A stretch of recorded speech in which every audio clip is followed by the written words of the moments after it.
বিসমিল্লাহির রহমানির রহিম।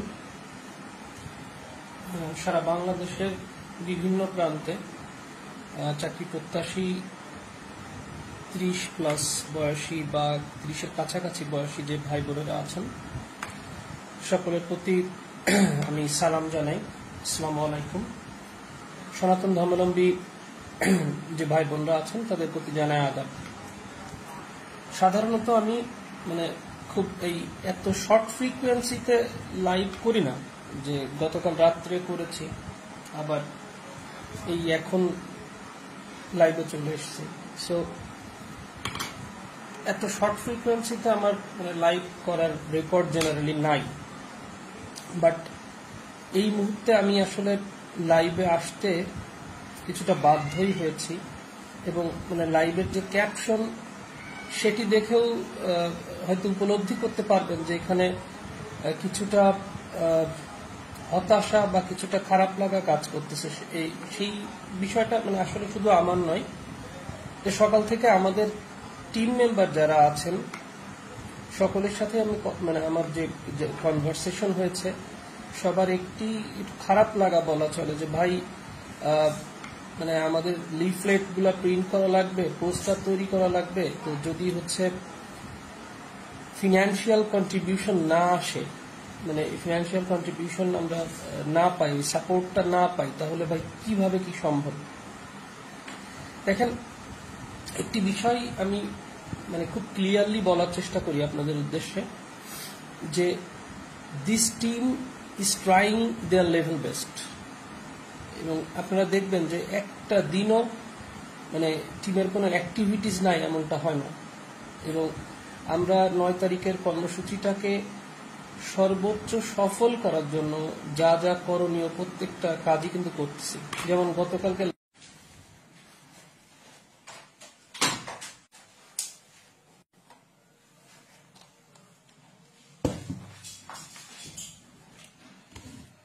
Sorry for the interruption.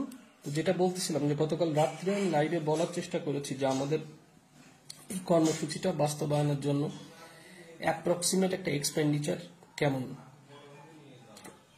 যদি এমন হতে পারে যে ধরেন আমার কথায় বিশ্বাস পাচ্ছেন না, এই টিম মেম্বার যারা আছে কেউ না কেউ তো আপনার হয়তো পরিচিত, বা মেসেঞ্জারে যোগাযোগ হয়, অথবা আপনি তার উপর নির্ভর করেন, তার উপর ডিপেন্ড করেন। সেই খোঁজটা প্রয়োজনে নিবেন যে ভাই আসলে সেই খোঁজটা প্রয়োজনে নিবেন যে কেমন এক্সপেন্ডিচার সত্যি সত্যি আসলে হওয়ার পসিবিলিটিস আছে। দেখেন, আমি আপনাদেরকে বলার চেষ্টা করেছি গতকালকে লাইভে যে আসলে কোন কোন খাতে আসলে এই প্রোগ্রামটা অ্যারেঞ্জ করতে যে এক্সপেন্ডিচার প্রয়োজন। আমি আবারও রিপিট করার চেষ্টা করি যে প্রেস কনফারেন্সের যে ভেন্যু বুকিং সেটা আছে, সেখানে সাংবাদিকরা আসেন, তাদের রিফ্রেশমেন্ট থেকে শুরু করে আপনারা জানেন গতবার আমরা ওপেনলি এটা করার চেষ্টা করেছি যাতে মানুষের ভিতর বিভ্রান্তি না তৈরি হয়। মিডিয়া কভারেজের জন্য একটা হ্যান্ডসাম অ্যামাউন্ট এক্সপেন্স হয়। এরপরে আসেন যে জনসমাবেশের সাউন্ড সিস্টেম, জনসমাবেশের hand mic, banner, festoon, placard, এইগুলো তো ওই দিনের খরচ। কিন্তু এই মুহূর্তে যে দুই তিনটি জিনিস একদম ফরজে কিফায়া হয়ে দাঁড়িয়েছে, ফরজে কিফায়া বলবো আমি, সেটি হচ্ছে যে আগামীকালকে থেকে আমাদের টিম ক্যাম্পেইন শুরু করবে বিভিন্ন কোচিং সেন্টারে, বিসিএস এর কোচিং সেন্টার, যেখানে এই মোটামুটি 27-28 বছর বয়সীরা পড়াশোনা করে। সেই ক্যাম্পেইন করতে গেলে লিফলেট লাগবে, কর্মসূচির প্রচারণা করতে গেলে পোস্টার প্রিন্ট করতে হবে, এবং সেই পোস্টারগুলা লাগাইতেও কিন্তু ম্যান পাওয়ার লাগে, যারা খরচের মাধ্যমে কাজগুলো করে দেয়। ঠিক আছে, যে মেজরিটি এক্সপেন্ডিচার আমরা ধরেন 7 তারিখে এরকম লাগবে, দ্যাটস ফাইন। বাট আগামীকালকের মধ্যে যদি প্রেস কনফারেন্সের ভেন্যু বুকিং না করা যায়, তাহলে ওই দিন শুক্রবার 9 সেপ্টেম্বর শুক্রবার ওই ভেন্যুটা আমরা পাবো কিনা এটা কিন্তু কনফিউশনে পড়ে যাবে।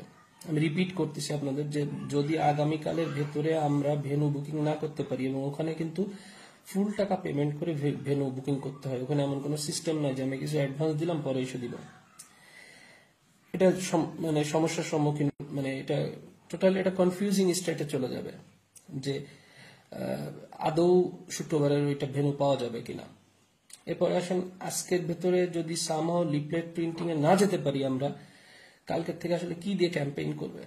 হ্যাঁ, আপনাদের মনে হতে পারে যে ভাই সে শুধু এক্সপেন্ডিচার এগুলোর কথা কেন বলতেছে।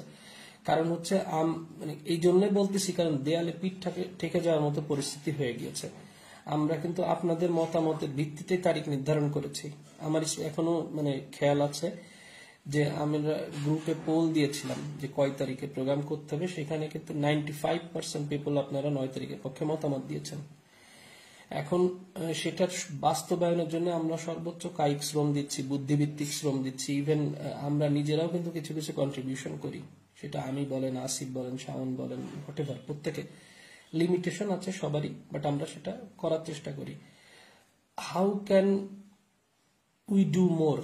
মানে আপনারা আর কি এক্সপেক্ট করেন যে এই মানুষগুলা বুদ্ধিভিত্তিক শ্রম দিচ্ছে, কায়িক শ্রম দিচ্ছে, ইভেন ফান্ডেও কিছু না কিছু কন্ট্রিবিউট করতেছে।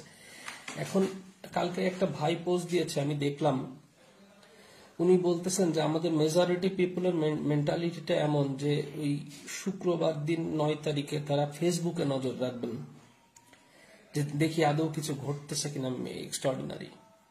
হ্যাঁ, এই একটা বিষয় ঠিক যে যারা হয়তো অনেক দূর দূরান্তে থাকেন সেই মানুষগুলা আপনি এক্সপেক্ট করতে পারেন না যে আপনারা এত দূর থেকে তারা আসবে বা মানে সামথিং লাইক দ্যাট। কিন্তু সেই মানুষগুলো আপনারা তো অন্তত ফিনান্সিয়াল কন্ট্রিবিউশন পাঠাইতে পারেন। কেন ফিনান্সিয়াল কন্ট্রিবিউশনের কথা বলতেছি হঠাৎ করে, মানে খুব অতি সিরিয়াসলি? কারণ আসলে সময় নেই তো। আজকে অলরেডি 5 তারিখ। আমরা যদি আজকে লিফলেট গুলো প্রিন্টিং এ না দিতে পারি তাহলে আসলে কি নিয়ে ক্যাম্পেইন করব? আমি কোট আনকোট বলতেছি। কালকে যেমন যে বোরহান আমাদের মিরপুরের টিমের যে টিম লিডার ফোন করে বলতেছে যে সেতু ভাই লিফলেটের ব্যবস্থা করেন। তো আমি তো বুঝতেছি আসলে কি। তামিম ভাইকে ফোন করলাম, তামিম ভাই বললাম যে ভাই ফান্ডে 2000 কত 30 না 40 টাকা এরকম সামথিং আছে। কালকে হচ্ছে আবার ভাই সব মিডিয়াতে যেতে হবে, মানে মিডিয়াতে এখনো পর্যন্ত 2 দিন যাওয়া হয়েছে। আজকে হচ্ছে কারওয়ান বাজার থেকে শুরু করে ওই যে মানে ওই সাইডে যেই মিডিয়া অফিসগুলো আছে সেই জায়গাগুলোতে যাবে সবাই। তো এখন প্রশ্ন হচ্ছে যে এই এই এই মিনিমাম যে ফান্ডে পয়সা আছে এটা দিয়ে তারা আজকে ফিল্ডে মুভ করবে নাকি হচ্ছে লিফলেট প্রিন্ট করবে? লিফলেট তো এই পয়সায় হবেও না। এই জন্য আমি প্রথমে বলে নিলাম যে আমি এত শর্ট নোটিসে বা হচ্ছে শর্ট ডিউরে মানে গ্যাপে এভাবে লাইভে আসি না। বাট আমার মানে আমি সকাল থেকে যেটা ফিল করেছি টিম মেম্বারদের সাথে কথা বলে যে সবাই খুব ব্যথিত বা সবাই খুব হার্ট হয়ে আছে। ইভেন অনেকে বলতেছে যে ভাই এইভাবে কেমনে সম্ভব টেনে নিয়ে যাওয়া। সো মানে বিষয়টা জাস্ট এরকম যে গতবারও হ্যাঁ আমি কৃতজ্ঞতা প্রকাশ করি আপনাদের প্রতি যে এই আপনাদের কন্ট্রিবিউশনেই এই মানে অ্যাক্টিভিটিস গুলো চলে। আমি অ্যাবসলিউটলি সেটাকে মানে আই রেসপেক্ট। বাট এই সময়ের প্রয়োজনীয়তাটা বুঝতে হবে। যারা বাংলাদেশের বিভিন্ন প্রান্তে এই 35 প্রত্যাশী আছেন, আমি তাদের প্রতি উদাত্ত আহ্বান জানাই যে দয়া করে দেখেন, আমরা কালকে দয়া করে আপনি আপনার জায়গা থেকে এগিয়ে আসুন। খুব সিম্পলি যে চিন্তা করি, গতকালকে যেটা বলেছিলাম যে 70,000 টাকা মতো আমরা একটা অ্যাপ্রক্সিমেট বাজেট আমাদের মনে হয়েছে যে এটা দরকার প্রোগ্রামটা ইমপ্লিমেন্ট করার জন্য। It's not a big deal. কেন it's not a big deal? কেন আমি বলতেছি যে মানে যদি স্বাভাবিকভাবে চিন্তা করেন যে 500 জন মানুষ কি নাই সারা বাংলাদেশে আমাদের, যে যারা অন্তত কিছু না কিছু কন্ট্রিবিউট করার ক্যাপাসিটি রাখেন। আপনি একটা যদি টি স্টলে বসেন সেখানেও তো আপনার 200-300 টাকা বিভিন্ন রকমের খরচ হয়ে যায়। সেই জায়গা থেকে যদি এই যে জনি লিখেছে কালকে থেকে ও মানে একটা ফ্রন্ট লাইনার হিসেবে ক্যাম্পেইন শুরু করবে। নীলক্ষেত, ফার্মগেট, মিরপুর, মালিবাগ, উত্তরা, সায়েন্স ল্যাব, ঢাকা বিশ্ববিদ্যালয় এলাকায় ক্যাম্পেইনের জন্য জরুরি ভিত্তিতে লিফলেট দরকার। এই লিফলেট আসলে যদি আপনারা কন্ট্রিবিউট না করেন বা আপনারা আমাদেরকে এই মুহূর্তে সাপোর্ট না করেন তাহলে আমরা কোত্থেকে? আর এখানে এমন একটা পরিস্থিতি যে সময় আছে, দেখেন কয়দিন আজকে 5 তারিখ, 6, 7, 8। এখানে যদি শুধুমাত্র ফিনান্সিয়াল রিজনে লিফলেট প্রিন্ট করতে না পারার কারণে একটা দিন লস হয়, সেটা কিন্তু প্রোগ্রামকে হ্যাম্পার করবে, অ্যাবসলিউটলি হ্যাম্পার করবে। শুধুমাত্র ফাইন্যান্সিয়াল ইস্যুতে যদি আমরা কাজ আগায় না নিতে পারি, তাহলে ট্রুলি স্পিকিং আপনাদের বলতেছি যে প্রোগ্রামটা হ্যাম্পার করবে। এবং একটা জিনিস বলি যে 35-এর এই যে এবারের যে আমরা আবার মূলধারায় ফিরিয়ে এনেছি, এই উদ্যোগের সফলতা বা কি বলবো যে ব্যর্থতা কোন পথে যাবে সেটি নির্ভর করবে কিন্তু 9 সেপ্টেম্বরের প্রোগ্রামের উপরে। আমরা যদি একটা মানে উল্লেখযোগ্য ম্যান পাওয়ার আসি, আমরা যদি সবাই ফাইন্যান্সিয়াল কন্ট্রিবিউট করে যা যা প্রয়োজন প্রোগ্রামের জন্য সেগুলো সুন্দরভাবে ঠিকঠাকভাবে বাস্তবায়ন করি, এটা মানে একটা গেম চেঞ্জার হইতে পারে 9 তারিখের কর্মসূচিটা। এবং এটা আমি from the core of my heart আমি এটা বিলিভ করি যে 9 তারিখের কর্মসূচিটা একটা ট্রুলি স্পিকিং একটা মানে গেম চেঞ্জার হইতে পারে।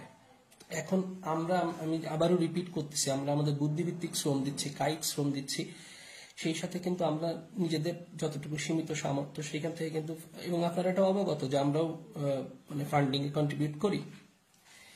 এখন আপনারা যদি এই মুহূর্তে হাত গুটিয়ে বসে থাকেন, তাহলে আসলে এটা ব্যর্থতায় পর্যবসিত হবে। আর একটা জিনিস খেয়াল রাখবেন যে মানে আমরা ব্যর্থ হওয়া মানে কিন্তু আপনারাও ব্যর্থ হওয়া। এই বাস্তবতাটা কিন্তু রিয়েলাইজ করতে হবে যে এই টিম যদি মানে ফেইল করে এরকম একটা বড় প্রোগ্রামের ঘোষণা দিয়ে, তাহলে কিন্তু অ্যাবসলিউটলি সেটা আপনার জন্য উপকার না, আপনার জন্য ক্ষতি। কারণ আমরা কিভাবে লাস্ট 2 মান্থস ক্যারি অন করে আসতেছি আপনারা জানেন, প্রত্যেকটা বিষয়ের আপডেট আপনাদেরকে দিই, কখনো কখনো সেটা ঘটার আগে, কখনো কখনো ঘটার পরে। এবং আপনাদেরকে আমি পার্সোনালি যেটা টিম মেম্বারদের বলার চেষ্টা করি সবসময় যে you people are the stakeholder, আপনারা এটার অংশীদার। কারণ আমি যে টিম কোনো জায়গায় গিয়ে কোনো আপডেট দিচ্ছে সেইটা মানে আপনার পয়সাই, so you people are absolutely stakeholder. আবার আমরাও স্টেক হোল্ডার, কারণ আমরা শ্রম দিচ্ছি, আমরাও আমাদের জায়গাতে ফান্ডিং করতেছি। কিন্তু এমন একটা সময়ে এসে যখন প্রোগ্রামের 3 দিন বাকি, সেই সময়ে যদি একটা আপনাদের ভিতরে অচলায়তন দেখতে পাই, এক ধরনের স্থবিরতা দেখতে পাই, সেটা ভয়ঙ্করভাবে আসলে আমাদেরকে হতাশ করবে। এবং আমি আজকে সকাল থেকে টিম মেম্বারদের ভিতরে মানে ফরগিভ মি, আমাকে মাফ করবেন, আমি প্রচন্ডভাবে একটু হতাশা দেখতে পেয়েছি সকাল থেকে আমার সাথে যাদের সাথে কথা হয়েছে, যোগাযোগ হয়েছে। কারণ মানে কালকে থেকে ক্যাম্পেইনের প্ল্যান আমরা করে রেখেছি, মানে টোটালি গতকাল রাত্রে মিটিং করে মানে টিম ভাগ করে। কিন্তু আমি যদি আমার লিফলেট রেডি না করতে পারি, তাহলে আসলে সেই ক্যাম্পেইন কিভাবে হবে? ক্যাম্পেইন না হলে উল্লেখযোগ্য ম্যান পাওয়ার কে আসবে? আমি লাইভটা বড় করব না, আমি আপনাদের রিকোয়েস্ট করবো এবং প্রশ্নটা আপনাদের বিবেকের কাছে রাখলাম যে আপনারা অবশ্যই আজকেই এগিয়ে আসবেন কিনা এবং মানে এই কাজটা এগিয়ে নিতে সহায়তা করবেন কিনা। অন্যথায় বারবারই একটা জিনিস বলতেছি যে এইটাকে মানে যে এই টিমদের কাজের গতিশীলতা যদি কমে, সেইটা কিন্তু আপনার জন্য ক্ষতিকারক হবে। কারণ আলটিমেটলি 35 ইমপ্লিমেন্টেশনের জন্যই তো আমরা এখানে। Thank you.